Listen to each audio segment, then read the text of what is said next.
Born of a family of separation. Oh my.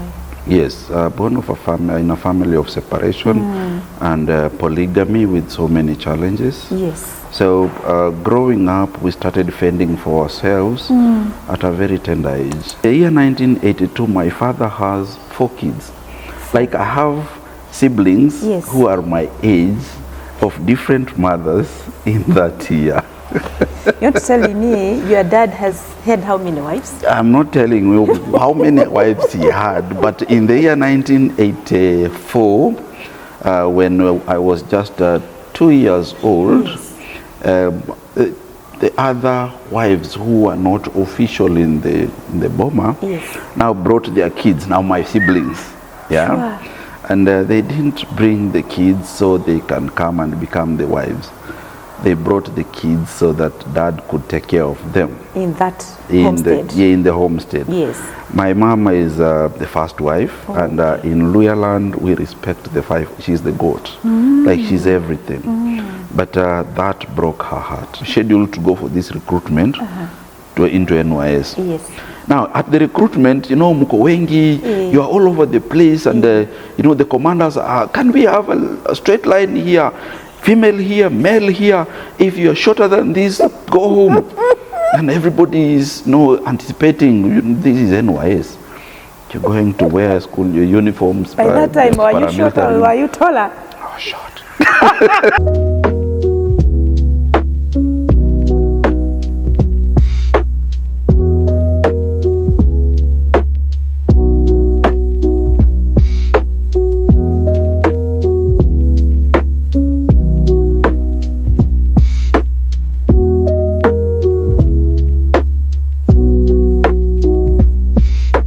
Dad wanted me to be a doctor. Doctor. Yes, I wanted to be an engineer. Yes. But here, in the engineering kind that is there is craftsmanship and a certificate level, grade 1. Yes. Not even grade 2 certificate, grade 1, the lowest.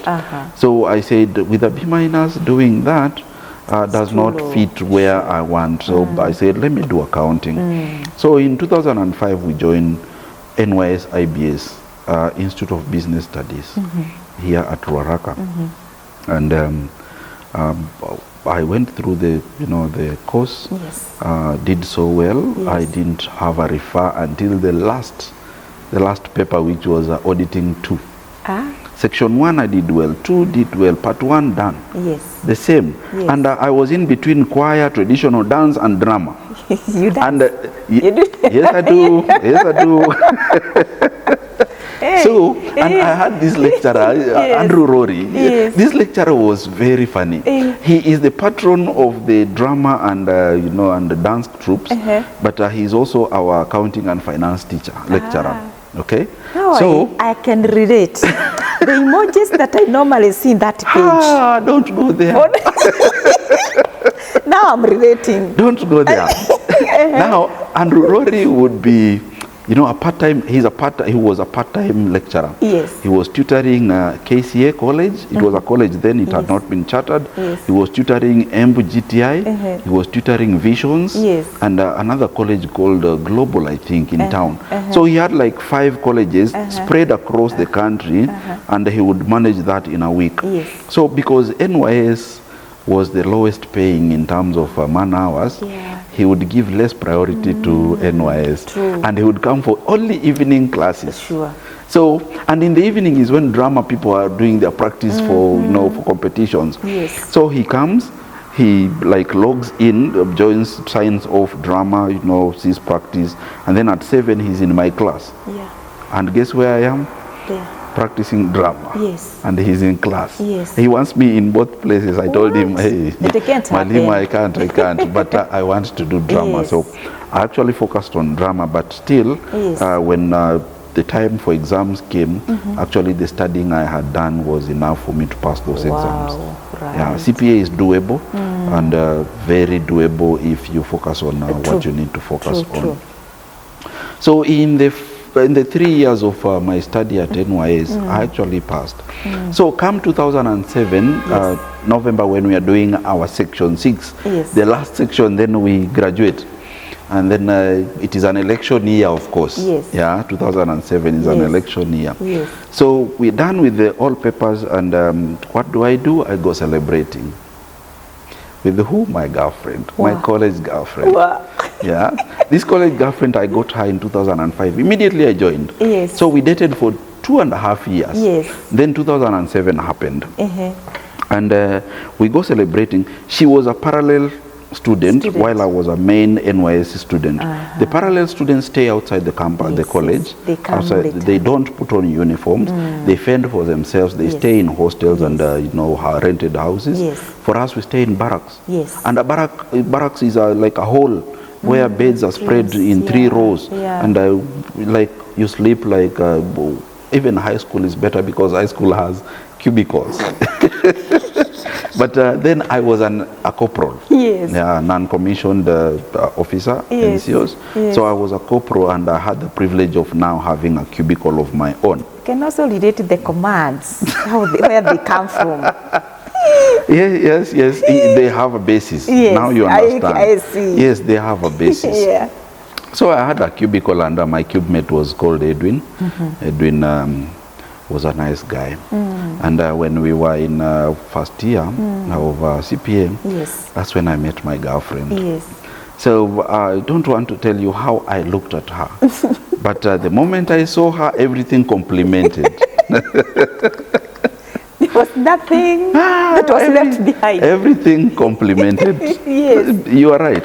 Actually, I saw her from behind. Wow. And everything else complimented. Then I was like, this. It is me and you. If love at first sight was a thing, then I have a testimony. Yes, I have a testimony. It is. So but she's staying outside college, I'm staying inside college, and the strict rules of you cannot go outside unless you have a pass out, unless you are authorized, and blah, blah, blah. And it's weekends, you want to go out and feel Nairobi. Thika Road was this thing, so you would see traffic stalling, and then we are like, no, we want to experience that chaos. So we created what we called Gate C. There was Gate A, the main one, Gate B that comes through Utalii Estate. Then we created another gate called Gate Panya C. route. Yes. The Panya route. I would jump through that fence and feel so proud to go and see my girlfriend. Allah. Yes. And it would happen every weekend. Wow. So I was like the chairman of Gate C. I was the chairman of Gate C. So she was staying across the road in Mathare area, and the college is this side of the road in Ruaraka. So that would happen over the years, and in November of 2007, I decided, no, let me go through Gate C, go and celebrate this one. Then we celebrated. No, celebrate we did. We celebrated. But then it was my first time to vote, so I was anxious to vote. So I told her, you know what? I have to go back to the village before I look for attachment and internship. I have to go back to the village to vote. Because now in January of 2008, that's when we were supposed to join internships. And those days, NYS students would be given priority internships in ministries and government parastatals, government departments, state offices. So we were taken like a whole cohort, and told, you will do this as an internship. So I am going home for voting, and she is remaining behind. And the chaos that erupted in 2007 is quite another story. True. But then there's a bit that I missed. In September, before sitting for the final exams, in September of 2007, that is when I got my first job. And it was another funny thing. Wow. One of our lecturers called Sitima. Funny enough, I'm Umeme, he's Sitima. Sitima. So Sitima comes and says, you know, I am doing my PhD, and you know, my thesis, the accounting chapter is not adding up, the figures are disturbing me. I want to balance these books, deliver because I have to defend it. So I need at least 4 or 5 accountants from your class to come and help me. We look at him and we are like, boss, are you sure? And next week we are sitting CPA final. Okay, he repeats the same thing twice and 3 times, and then in my understanding, the exam ukianguka utaanguka, kama utapita utapita. Yes. Whatever you study is still in your head, even if you screw it overnight. Whatever comes might surprise you. So I lift up my hand. He says, okay, thank you, Umeme, please come. I pick my calculator, scientific calculator, and a notebook and a pen. I go in front of the class. Yes. And he's like, any other? I don't need 5, and maybe 2 others. Yes. Then there's a lady called Naomi Kiptisia. Yes. I still remember her, challenging girl. Yes. Very cute. Yes. So she steps out, comes with the calculator and notebook, and she's like, I'm here. So the lecturer looks at the class and is like, any other person? The class is quiet. Any other we were 48 in that class, and I was the class prefect. Okay. I was the class prefect. I can also relate somebody else.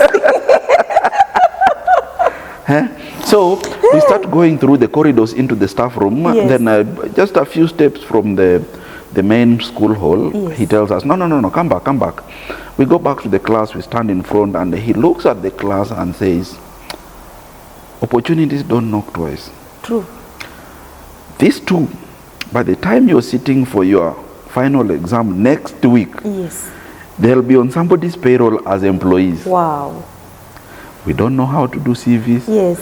We don't even know how interviews are done. Yes. We have never done internship before or attachment. Yes. The internship we did was like you go to the bursar's office, the accountant, the college accountant, they show you like theoretically, this is what we do for a voucher to go through. These are the approvals, these are the filings, this is where we put our payables, this is receivables done. And that is an attachment for 1 day, wow, practical. Wow. Yeah, attachments are done 3 months. Yes. That was 1 day. Wow. And all of us went through that. But I'm relating with that opportunity. This opportunity was looking for that somebody who is courageous, yes, and who believes, yes, in him or herself. Kujituma. Nothing else. Ukijituma hivi tu inajipa. Ni hivyo. Inajipa. Form inajipa. So, he looks at them and tells them, by next week when you are sitting your final exam, these two will be on somebody's payroll. So he takes us to the office, he writes a note. Yes. Take this note, go to this building, ask for 2nd floor, go the stairs, find this lady, give her this note. Yeah. Tell her you have been sent by Mr. Sitima. Wow. Yes. Yes. And where are we going? Yeah. KWFT Bank. KWFT House. Kenya Women. We even don't know where it is. Yes. We even, like in town, you don't know which direction to go for you to go to Ngong Road. Yes. But we found ourselves there. Yes. So you are in that situation of what do we do? Do we need now to go and type off our CVs? What do we type in that CV? We only have like the result slips for section 1 and part 1 and 2. No, section 3 result slip had just come. Yes. But section 4, section 6 was still waiting. Yeah. So we are like, okay, kaende. We meet Terry, we speak to her, and she's like, Aya, I told Stima I need 5 accountants. Yes. It's only you. Yes. We say, okay, it is us who are given the opportunity. Yes. The rest, yes, you will speak to him. Yes. So she tells us, okay, right now I'm in the middle of finalizing your files. So what you do, did you come with a CV? No. Any papers? No. Nothing. Yes. We are there. Wow. We don't know we have come for a job or interview, or we don't know. Just appeared. Yes. So we go and she tells us, okay, you see that gazebo? There was a gazebo outside the office. Yeah. See that gazebo? Go sit inside there. They are colleagues of yours. You can, have stories. And I will join you shortly. Yes. So we leave her and go into that gazebo. Yes. The stories we had in that gazebo almost made us faint or go back to college. People were like, in my interview I was asked, but in my experience as an accounts clerk, this is what I have done. In finance and accounting, this is what you do. And now, were these in the same syllabus? Yeah. So you've been interviewed. Yes. We are here, we don't know if we have come for an interview or a job placement. We don't know. Yeah. And is it an accountant, accounts clerk? We don't know. Even a sweeper would do.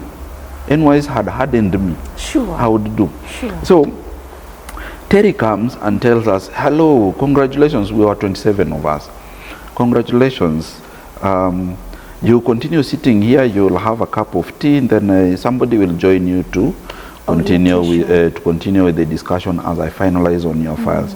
Then it dawns on us that we actually have skipped the interview part. They were handing down a contract, telling us, you know what, you deserve. Wow. And I'm like, hey, Mungu ni nani? Yeah. Mungu ni nani vero? Si binadamu. Yeah. So Terry goes back and a gentleman comes in and he's like, well, mimi nikitumwa. A gentleman, we don't know who he is. He was not there before Terry joined us, so somebody else comes after Terry has left.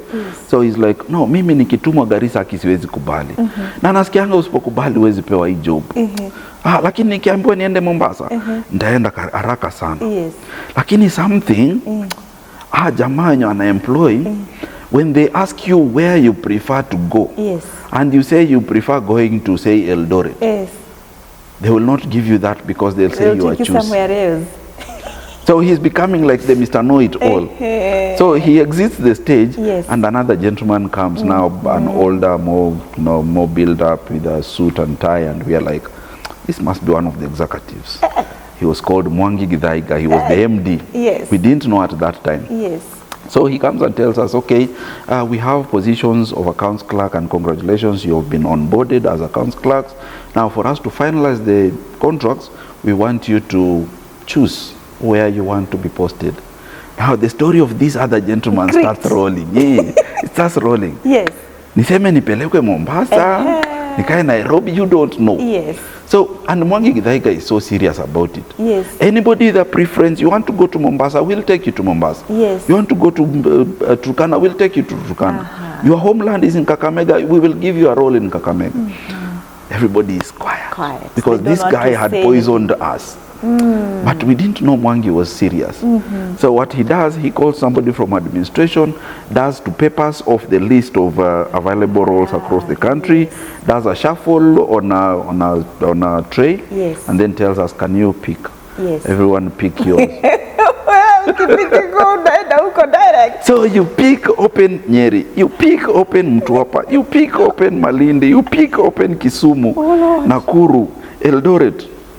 I picked mine. I was sent to Muranga. That was my first workstation. Now I am a student who is employed. She picked Mtwapa. Yes, she picked Mtwapa. Then later on she went into Malindi. But I am now a student who is employed.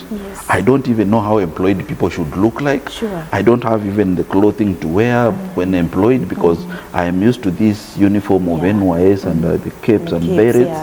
I am used to commanding and the chevron of corporal. And when you are in employment, you are a civilian.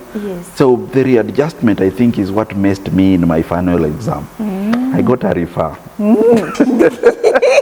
Paper 6. Yes, I got a refer. But then this is 2007 and I was at the point where I'm going home to do voting. So I go to Western to cast my vote.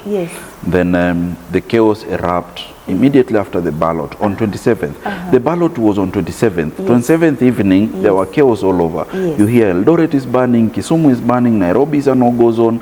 It was spontaneous. No Raila, no peace. You remember that? No Raila, no peace. It was thick. It was very bad. So in my wisdom, I'm like, hey, let me go and protect my job. I have done it for less than just a short while. So what do? I should go and protect my job. So I tell Dad, hey, Mom, Dad, I need to go back. You know, I'm just, earning my first few pay slips, so let me go back. So I take the night bus to Nairobi because I have to come to Nairobi and go to Muranga. So the bus, I took the bus in Kitale.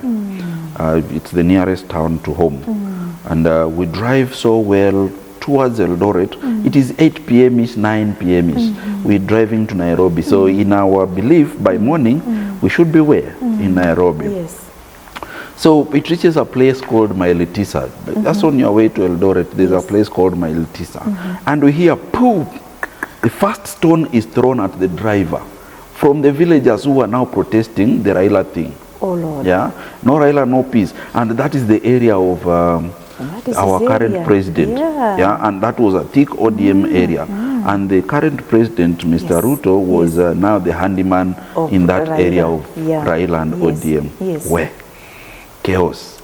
Tires were busted, I don't know, with stones and spears.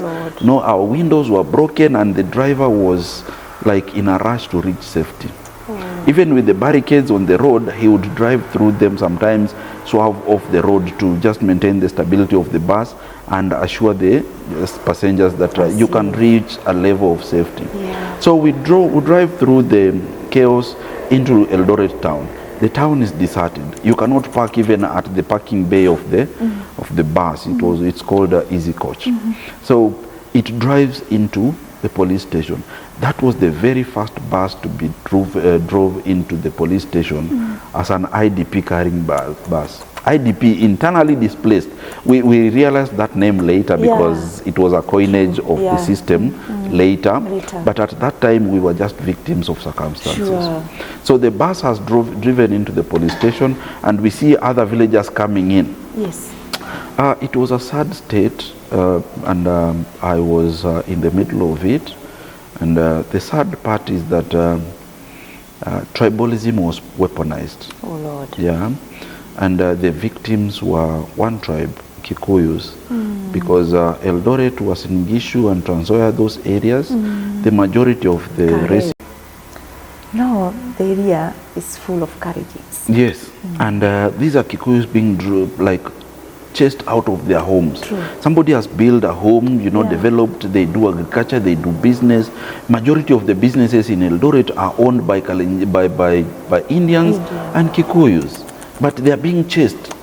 It was just a bad time to be a Kikuyu in that area. Very true. So they begin streaming into the station. And towards morning, we realize everybody is there. Everybody is there. So we stayed in that camp for 3-4 days.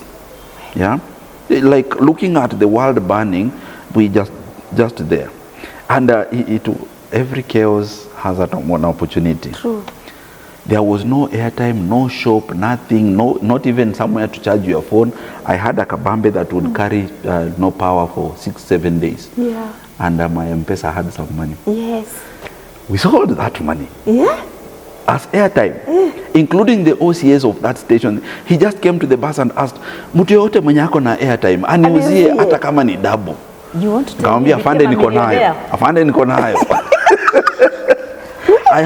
I had like 800 shillings on M-Pesa. Yes. Because you would have cash and you don't know where to deposit. True. The agents were closed. True. Yeah, and Safaricom was crazy. So you have M-Pesa, it was like a gold mine. I sold that for almost 2,000 shillings. Out of 800 shillings, I got 2K. What? Yes, it was business. Like I got like, what, 1,000%? Wow. What percentage is that? I don't know. But I sold almost 2,000 out of 800. Opportunity in the midst of including chaos. Selling to the commander himself. I remember, Did he realize you're also a commander? But no. We didn't have that discussion. All right. And in the chaos, everybody, like even the whole police station was not focused on where the fire was like lit, bonfires and tires burning and people chanting. Yes. They were focused on where there was risk to life. Yeah, where there was chaos in terms of injury to human life or looting of property. That's where the police would go. So you'd be surprised to find bonfires lit at the police station, at the gate itself, and there's no police reacting to it. Oh, all the manpower in the station have been dispatched to areas where there is risk to life. And that was very intelligence of the police, very intelligent. I would want to applaud them for that. They saved a lot of life. In as much as there were losses to life at that time, they saved a lot. It would have been worse. It would have been a massacre. So here we are, 27th night, that is 28th, 29th, 30th, 31st. On 31st at night, that is when Kibaki is sworn in. Yes, Kibaki was sworn in at night. And somehow the country erupted into something else. But in his wisdom, he actually wanted the economy to go back to normalcy. So his first command was that all those people who are traveling back to their jobs, to their businesses, from up country will be given military escort. Yes. So we were given military escort from Eldoret to Nairobi. Yes. But this military escort took 2 days. To reach Nairobi, you take 48 hours. What? Somewhere you would, in a normal day, take 5 hours max. Yes. It took us 2 days. 2 days. Yes. And why? Because these military vehicles would make roads where there is no road. If there is a barricade, they cannot move from the road. Then they would swerve off into the farms, create a road. Then the whole convoy of vehicles would pass there. If a vehicle breaks down, the convoy would stop, repair, or pull that, tow that vehicle against another, and nobody would refuse for their vehicle to be towed, because you cannot be left there. You will be obstructing those behind you. So we are in this convoy, the military vehicles besides, in front, in the middle, at the back, and it was like a whole, experience you didn't want to go through. You reach the roads and you're like, these trucks, the long distance trucks, they have been burnt and dumped on the road and written there, no Raila, no peace. And to remove such an obstacle, it would take like an hour, 2 hours for the military to do it. So the best option would be take the diversion. Road, create another road. There was a point in time when the other road that they were creating actually went into a bridgeless river. And when they are creating it, it's not like we are waiting for them to finish. The vehicles are following behind. Pole pole too. Okay, create 5-10 meters, the vehicles move 5-10 meters. We are in touch. That's how it took 48 hours for us to reach Nairobi. So it reaches a bridgeless river, and they're like, now we need to create another road to turn around, and then go the other side to look for where we can cross. And it even elongated our journey. No food, no water, no supplies. You want to susu, you want to poop, you don't know where to go. Some of us just run into the bushes, and you're like, okay, I'm glad I'm alive. We reach Molo, and then the military change. The Eldoret military guys go back. Then there's another military company waiting for us in Molo. They escort us to Lanet. The Lanet military barracks take us. They bring us to around Kinungi. Yes, around Kinungi. Then the Nairobi military guys now escort us into town as the others go back. So it was that journey. We arrive in Nairobi and the town is deserted. Like you're the only ones. It's a museum. And since I was determined to be me and go secure my job, and in the middle of this chaos, my girlfriend called me and told me, hey, you know what? That celebration. Things happened. Yes, in that celebration, things happened. But being me, I've dated this lady for 2.5 years. I said, hey, hang in tight, I'm coming. I will arrive, however late, I will arrive. So she didn't have anywhere to go for clinics or for medical support. And at NYS, I had a friend of mine. So I called this friend and asked him, hey, ambulance iko? Niko na mgonjwa, anafaa kuhudumiwa. He tells me, no, ambulance haiko. Na Kirori, there were those lorries that we call them TCVs, troop carrying vehicles. It's just a lorry. But he tells me all of those have been deployed into the chaotic areas. So what she does is she walks into NYS, across those chaos, she walks across and goes to NYS, gets medical attention and pregnancy test, boom. Kaboom. That's how I got my girlfriend into being my wife. So in the chaos, I'm in Nairobi, there's no vehicle in town, and I have to walk all the way from town to Mathare to go and pick her. And then we have to find our way to Murang'a. Because you cannot leave her in Nairobi. No, I cannot. Those days I had that Motorola phone, this size, Motorola. And it would keep power for the longest period, up to 10 days. if you don't use it, they had good 10 batteries. days. Yes, and it was a monotone, no games, so it was just for receiving calls. Sure. Because making calls was expensive and you don't have airtime. So I walk all the way and meet her. I tell her, you know what, we can discuss this later. But what you do right now, don't tell your folks how you are. She had not told them. Yes. Don't tell your folks you're pregnant. Yes. What we do, close the house. Yes. Hand over the key to the landlady. Yes. And then let's go to Murang'a. Yes. We can figure our way out there. Yes. And at that time she was a student, by the way. I told you she was parallel. She was doing secretarial. I was doing accounting. Yes. And the brother who was paying her school fees, paying her upkeep, paying her rent, and she's like, how about my brother? Kamwambia, we just forget that he exists. For now, forget that he exists. Yes. Let's choose our safety first. Yes. What we do, yes. let's find ourselves in Murang'a. Yes. However difficult it will be, yes. we should be in Murang'a, because my understanding, I had spoken to my friends there, yes. Murang'a was calm. It was peaceful. Yeah, in fact, Mount Kenya was calm. Yeah. In as much as there were tensions with the other tribes living there, but there were no chaos. Yeah, they were. It was just psychological tension. No chaos, yeah. So we find ourselves going to survey area to pick a bus there. By the way, vehicles going to Mount Kenya area from Muthaiga.